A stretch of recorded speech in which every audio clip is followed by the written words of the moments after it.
Hello friends, जैसे कि आपको थंबनेल से ही पता चल गया होगा कि आज हम सी टेट पेपर 2 के जो most important previous year questions हैं वो आज हम डिस्कस करेंगे। ठीक है, और ये जो क्वेश्चंस हैं सिर्फ साइंस के क्वेश्चंस आपको मिलेंगे इसमें पेपर 2 के। तो जिसने भी maths and science subject choose किया है उनके लिए ये वीडियो बहुत ज़्यादा इम्पॉर्टेंट होने वाली है, क्योंकि आपको पता है कि सीटेट में कई बार ऐसा हुआ है जो प्रीवियस ईयर क्वेश्चंस होते हैं वो रिपीट हो जाते हैं।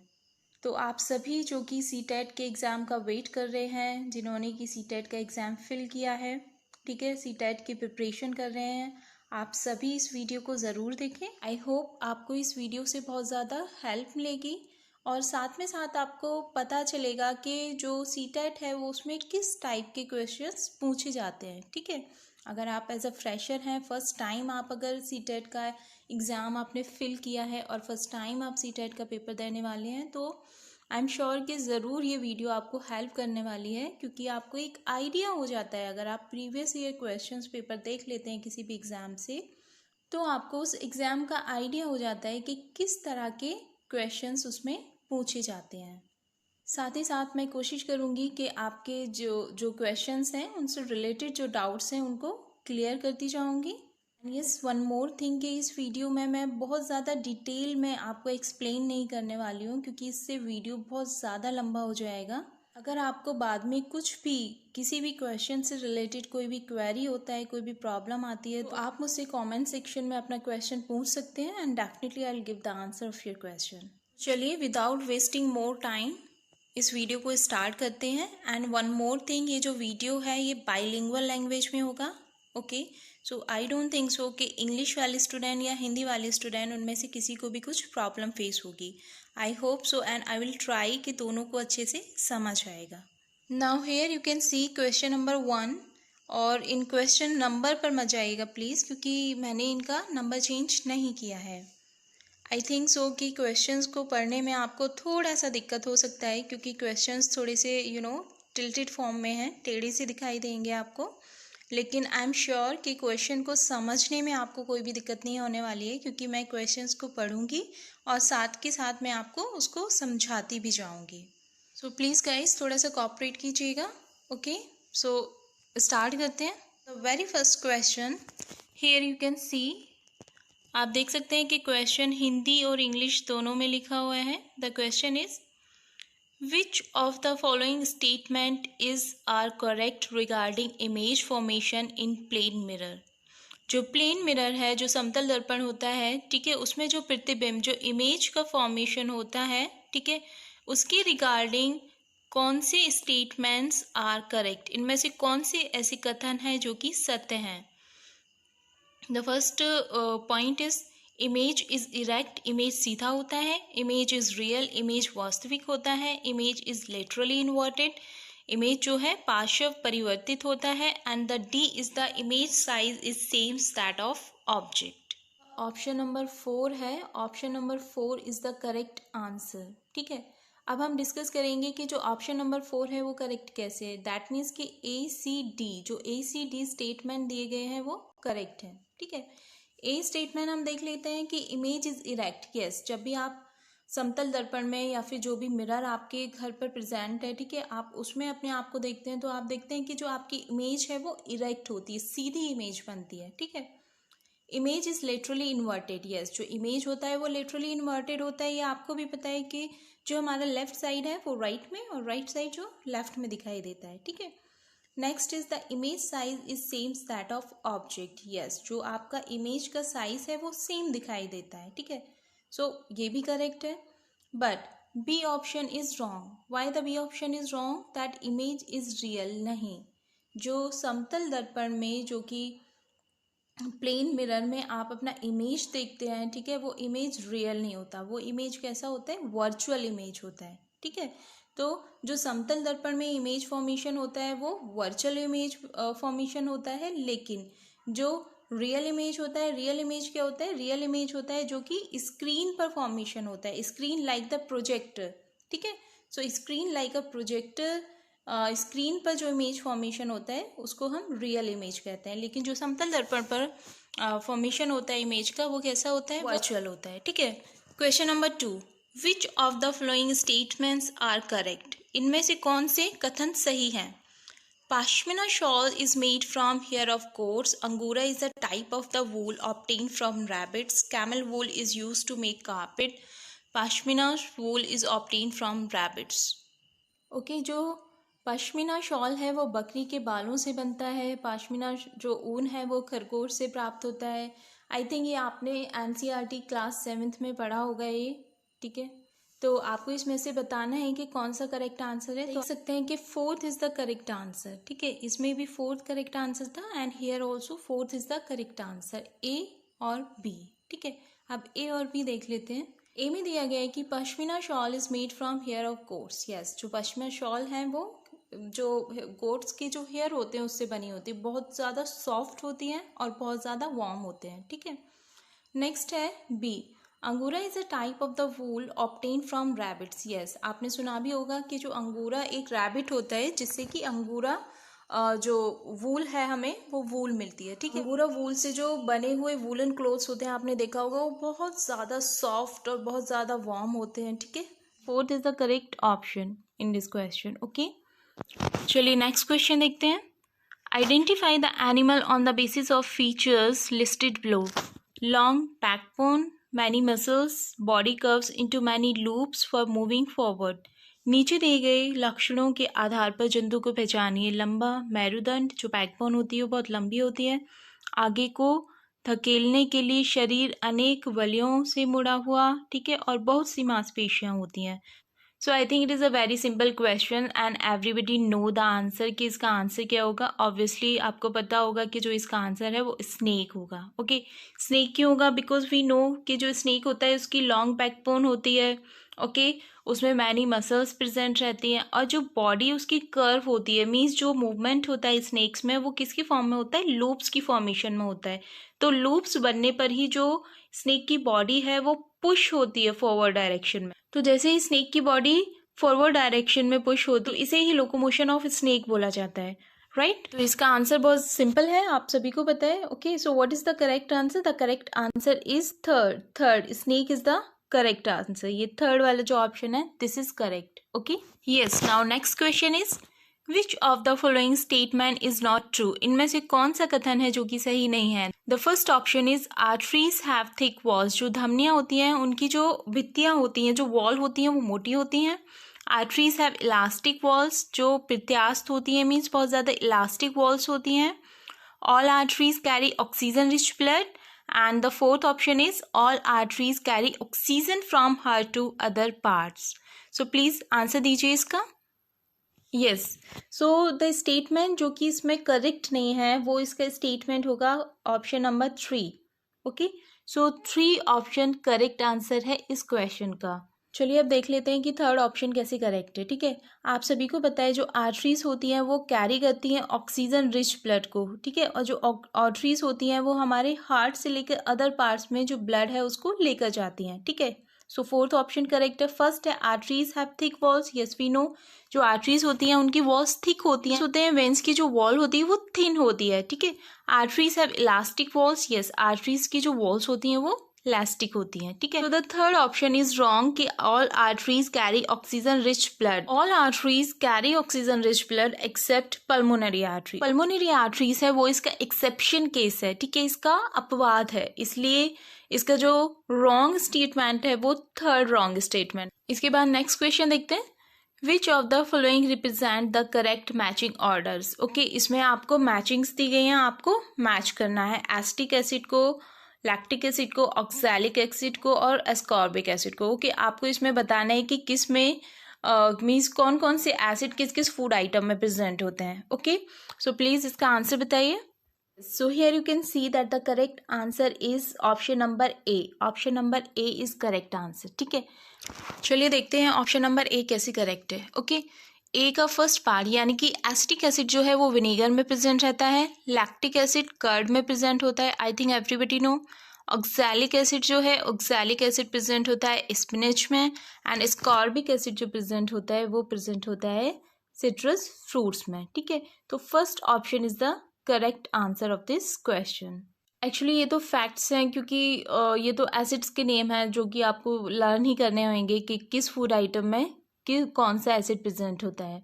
जो एसिड बेस एंड सॉल्ट का चैप्टर है उसमें आपको डिटेल में मिल जाएगा कि किस किस फूड आइटम में कौन कौन से एसिड्स प्रेजेंट होते हैं।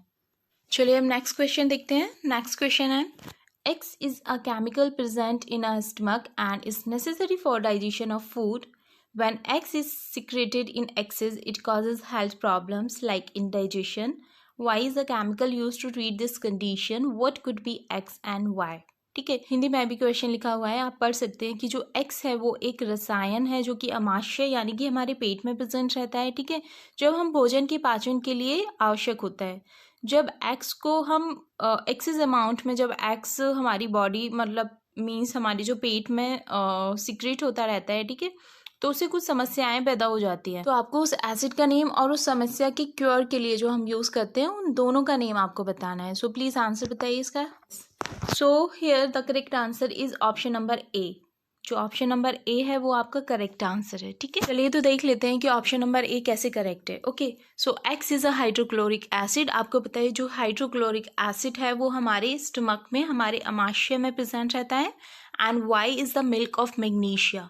मिल्क ऑफ मैग्नीशिया जो है एक बेस है, और आपको बताइए कि जब एसिड को बेस से मिक्स किया जाता है तो इस प्रोसेस को हम क्या कहते हैं, न्यूट्रलाइजेशन रिएक्शन बोलते हैं। जैसे कि जो बेस है वो उस एसिड के इफेक्ट को कम कर देता है। ठीक है, सो न्यूट्रलाइज कर देता है इसको, and this process called the neutralisation reaction. तो फर्स्ट ऑप्शन इसका करेक्ट है कि जो एसिड प्रेजेंट होगा वो हाइड्रोक्लोरिक एसिड होगा, और जो वाई है वो milk of magnesia. Means milk of magnesia जो मेडिसिन है वो हम एज अ एंटासिड यूज करते हैं। Okay, yes, now next question is, in which of the following process bacteria is not used? Okay, आपको इसमें बताना है, इसमें 4 प्रोसेस के नेम दिए गए हैं। इन चारों प्रोसेस में से आपको ये बताना है कि किसमें बैक्टीरिया यूज़ नहीं होता, या फिर कौन सी ऐसी प्रोसेस है जो कि बैक्टीरिया के थ्रू परफॉर्म नहीं की जाती है।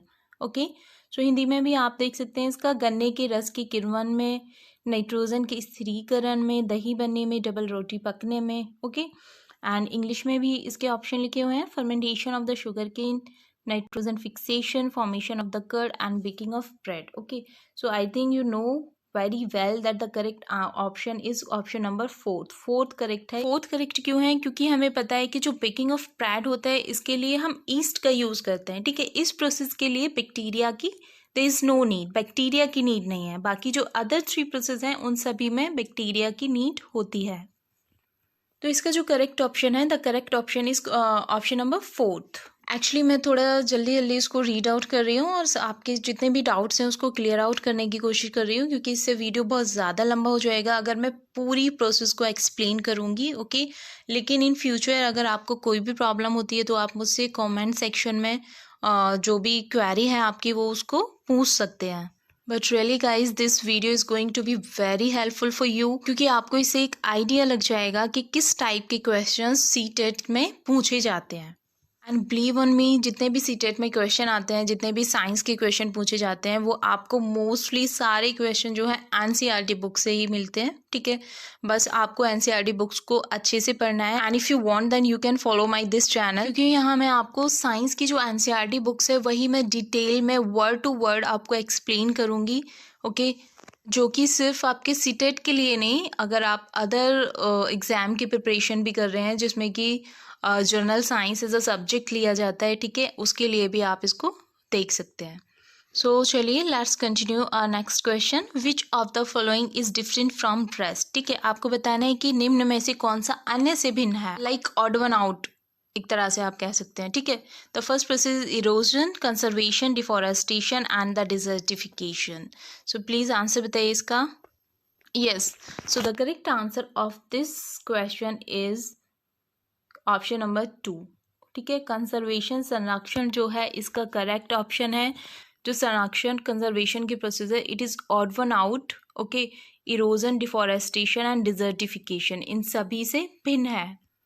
ओके, अब हम इसका रीज़न देख लेते हैं, क्योंकि आपको पता है कि इरोजन, डिफॉरेस्टेशन, डिजर्टिफिकेशन इन सभी में क्या है, there some kind of the duration process takes place. ठीक है, किसी भी चीज़ का ह्रास हो रहा है, लेकिन जो संरक्षण की प्रोसेस है हम उसमें क्या कर रहे हैं, जो हमारी ट्रीज़ हैं हम उसको संरक्षित कर रहे हैं। Okay, so that is the reason कि जो ये ऑप्शन है this is the odd one out option. Okay, इस क्वेश्चन का जो करेक्ट आंसर है that is option number 2 conservation. Okay, next question, which of the following statement is not correct. Okay, निम्न में से कौन सा कथन सही नहीं है, आपको इनकरेक्ट वाला बताना है जो कि करेक्ट नहीं है। ओके, आपको जब भी आप क्वेश्चन पढ़ रहे हो तो आपको सबसे ज़्यादा फोकस जो देना है वो नॉट पर देना है, क्योंकि समटाइम ऐसा होता है कि हम नॉट नहीं देख पाते और बहुत जल्दी से उसका आंसर दे देते हैं, ठीक है, और वो आंसर क्या है, वो रॉन्ग आंसर होता है।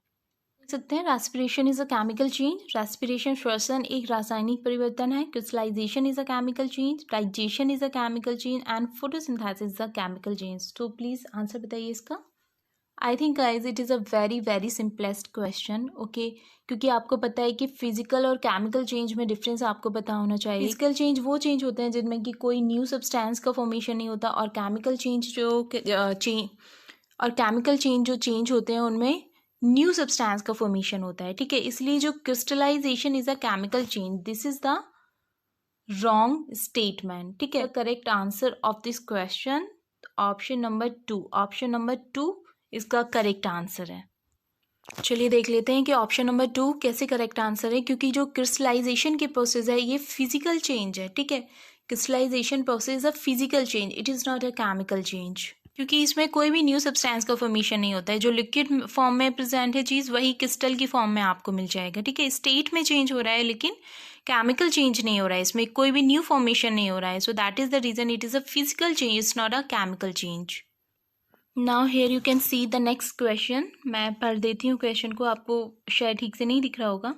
Which of the following represent an ascending order as per the size of the particles, ठीक है। आपको आरोही क्रम में इसको निरूपित करना है उसके पार्टिकल्स के साइज के अकॉर्डिंग। ओके, ऑप्शन आपको गिवन है silt, clay, sand, gravel, rock, rock, gravel, sand, silt, clay. Third है rock, clay, sand, gravel, silt and the fourth option is the clay, silt, sand, gravel, rock. So इसका जो answer होगा, इसका answer होगा option number 4। Okay, option number 4 is the correct answer of this question. चलिए देख लेते हैं कि ऑप्शन नंबर 4 कैसे करेक्ट है, ठीक है। सबसे छोटा पार्टिकल क्ले होता है, उससे बड़ा पार्टिकल सिल्ट, उससे बड़ा sand, gravel and then rock. Rock सबसे बड़ा पार्टिकल होता है, ठीक है। तो यही इसका असेंडिंग ऑर्डर होगा। Now next question, the function of the gills in the fish is to absorb dissolve oxygen from water, excrete waste into water, take in oxygen from air, absorb nutrients present in water. जो मछली है उसमें जो gills present होते हैं उनका क्या कार्य होता है, ठीक है। जो जल में उपस्थित विलय ऑक्सीजन है उसको अवशोषित करना, जल में अपशिष्टों को उत्सर्जित करना, वायु में ऑक्सीजन को ग्रहण करना, या फिर जल में उपस्थित पोषकों को अवशोषित करना। So guys, again this is the very simplest question and the answer of the question is option number A. Option number ए जो है इसका करेक्ट आंसर है। Absorb the dissolve oxygen from water, ठीक है। जो गिल्स होते हैं फिश में वो इसीलिए प्रेजेंट होते हैं क्योंकि जो फिश है वो एब्जॉर्व करती है ऑक्सीजन को जो कि डिजॉल्व होती है वाटर में, because you know that the formula of the water is H2O। Now next question, next question है which of the following can be use to complete an electric circuit if one runs out of connecting wires. यदि संयोजक तार नहीं है तो विद्युत परिपथ को पूरा करने के लिए निम्नलिखित में से किसका उपयोग किया जा सकता है। अ wooden stick, a blade, a paper strip, a rubber belt. So the correct answer of this question is option number 2, option number 2 blade is the correct answer. Okay, चलिए देख लेते हैं ब्लेड इसका करेक्ट आंसर क्यों है, क्योंकि आपको पता है only blade is made up of the iron और the stainless steel. Okay, iron ही होगा, वैसे स्टेनलेस स्टील ही बोला जाएगा उसको। तो blade is made up of the stainless steel, so that is the reason कि जो ब्लेड होता है वो इलेक्ट्रिसिटी को अलाउ करेगा फ्लो करने के लिए, ठीक है। लेकिन we know a wooden stick, a paper strip, a rubber belt, these all three are the insulator. Okay, and what are the insulator? Insulators are those who does not allow to pass electricity, ठीक है। तो जो इसका correct answer है वो option number 2 है blade. Now next question, Manjula is observing her image in a plane mirror. जो plane mirror होता है, जो मॉर्निंग में आप मिरर यूज करते हो ड्रेसिंग अप योर सेल्फ, ठीक है। तो जिसमें आप अपने आप को देखते हो, तो वो क्या है, वो एक प्लेन मिरर का वर्क करता है। So the distance between herself and the mirror is 5 metre. She moves 1 meter towards the mirror. The distance between herself and her image now is, ठीक है। आपको बताना है कि जो मंजुला है वो समतल दर्पण में अपने प्रतिबिंब का प्रेक्षण कर रही है, ठीक है। उसकी दर्पण से दूरी 5 मीटर है, उसकी दर्पण से दूरी, ठीक है। इसको आप केयरफुली रीड कीजिएगा प्लीज। क्वेश्चन कह रहा है कि उसकी दर्पण से दूरी, ठीक है, उसकी दर्पण से दूरी पूछा है, उसकी इमेज से दूरी नहीं पूछा, ठीक है। तो उसकी जो दर्पण से दूरी है वो कितनी है, 5 मीटर है। वह दर्पण की ओर 1 मीटर चलती है। अब उसकी ओर दर्पण में बने उसके प्रतिबिंब के बीच की दूरी क्या होगी? So the correct answer of this question is option number A, 8 metre होगी।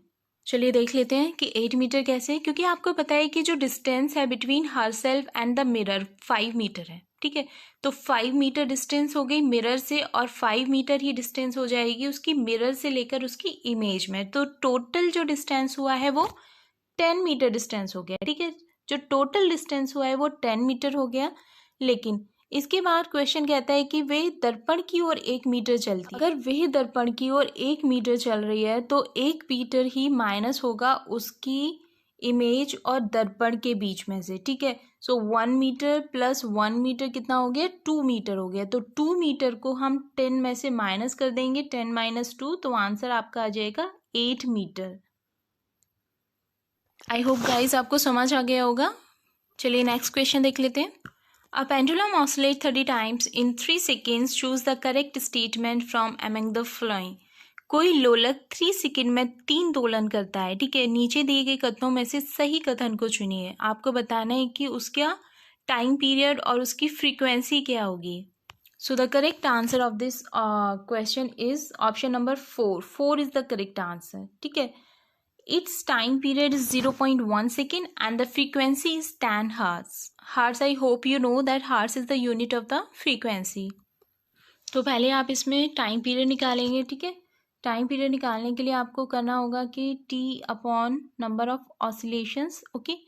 एंड उसके बाद आपको इसकी फ्रीक्वेंसी निकालनी होगी। जो फॉर्मूला लगाएंगे आप फ्रीक्वेंसी का, फॉर्मूला हो जाएगा F = 1/T, ठीक है। जब आपको टाइम पीरियड पता चल जाएगा तो उसकी वैल्यू आपको यहाँ पुट करनी है और आपको जो फ्रीक्वेंसी का पता चल जाएगा कि कितनी फ्रीक्वेंसी है, ठीक है। तो आपका जो आंसर आएगा वो 0.1 सेकेंड और frequency 10 hertz, okay. Next question, identify the incorrect statement, ठीक है। गलत कथन को आपको पहचानना है। Rolling friction is less than sliding friction. The friction force on an object moving through a fluid depends upon its shape. Ball bearings are used to increase friction between parts of a machine. Friction between two surfaces in contact can never be eliminated on earth. तो guys इसका जो correct answer है, the correct option is option number 3, ठीक है। जो ball bearing का उपयोग machine के भागों के बीच के घर्षण में वृद्धि करने के लिए किया जाता है। तो ये स्टेटमेंट जो है वो गलत स्टेटमेंट है, ओके। बाकी जो तीनों स्टेटमेंट हैं वो घर्षण के लिए बिल्कुल करेक्ट स्टेटमेंट है, ठीक है। And I think that everybody know that what is the friction. Friction जो कि किन्हीं भी दो ऑब्जेक्ट के सरफेस के बीच में लगता है, okay, that is called friction force. Next question, which of the following statement is are correct, ठीक है। आपको बताना है कि इनमें से कौन सा कथन सत्य है। Iron can replace zinc from zinc sulfate solution. Zinc can replace copper from copper sulfate solution. Copper can replace iron from iron sulfate solution. Option number 4 is the correct answer. तो देख लेते हैं, ऑप्शन नंबर 4 है B. Zinc can replace copper from copper sulfate solution. Actually, this question is based upon the reactivity series. Reactivity series क्या होती है और कैसे वर्क करती है, मैंने इस पर एक डिटेल वीडियो बनाया है, ठीक है। आप प्लीज़ उसको जाकर चेक कर सकते हैं। अगर आप उस वीडियो को देख लेते हैं then I don't think so कि उसके बाद आपको कोई भी कन्फ्यूजन रहेगा, ठीक है।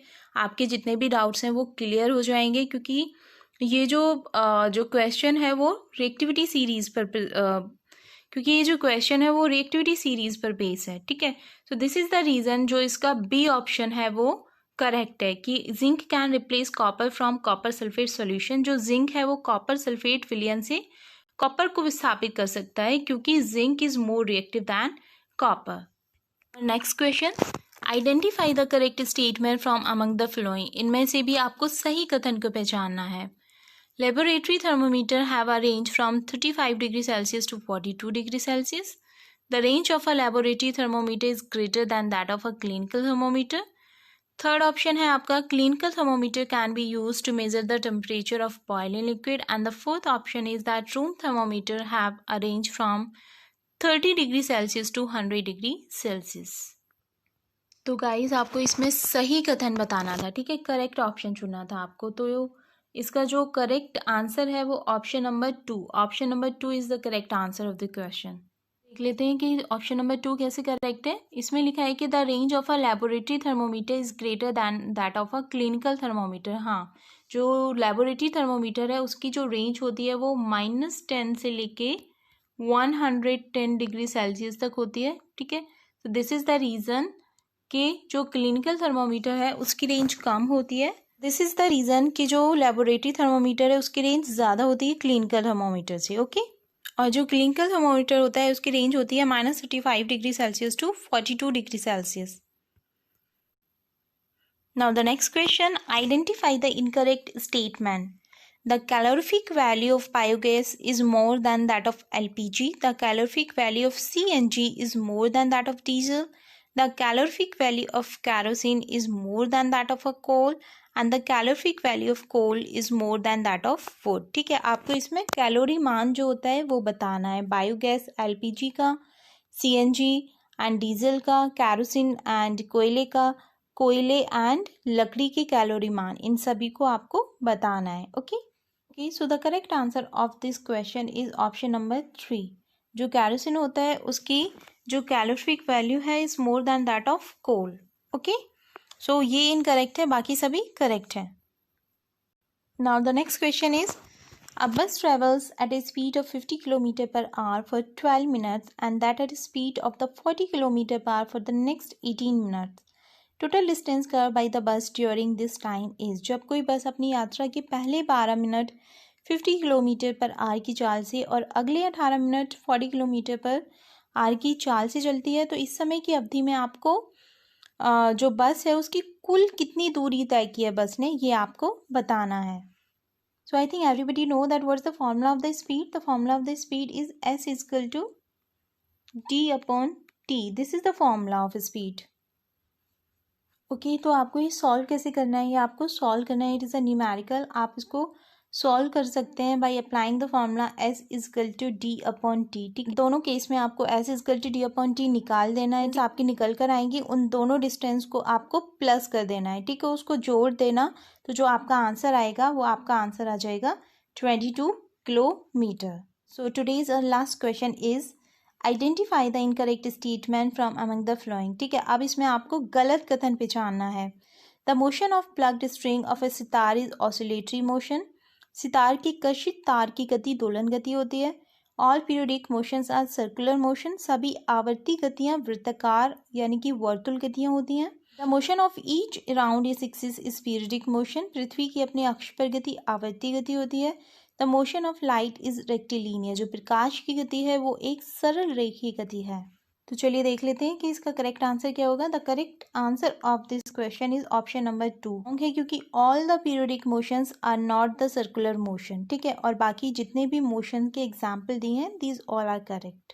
सो गाइज, ये सीटेट के प्रीवियस ईयर के क्वेश्चंस हैं जो कि प्रीवियस ईयर में पूछे गए हैं, एंड आई होप कि आपको इससे कुछ आइडिया लगा होगा कि किस तरह के क्वेश्चन सीटेट में पूछे जाते हैं और क्वेश्चन पढ़ते समय आपको किस किस चीज़ का ज़्यादा ध्यान रखना है, ठीक है। क्योंकि आपने यहाँ पर देखा होगा कि ऑलमोस्ट जितने भी क्वेश्चन थे उसमें आपको गलत कथन, सही कथन, ठीक है, इस तरह से बताना था। एक आपको नोट किस क्वेश्चन में लिखा हुआ है ये आपको फोकस करना है, ओके। सो ये 2-3 ऐसी बात है जिसको आपको फोकस करना है। अदरवाइज क्वेश्चन इतने ज़्यादा टफ नहीं है, ठीक है। आप एक बार इसको रीड आउट कर लेंगे अच्छे से, सो आई थिंक सो कि आपको क्लियर आउट हो जाएगा जो भी कॉन्सेप्ट है इसका, ठीक है। So this is for today.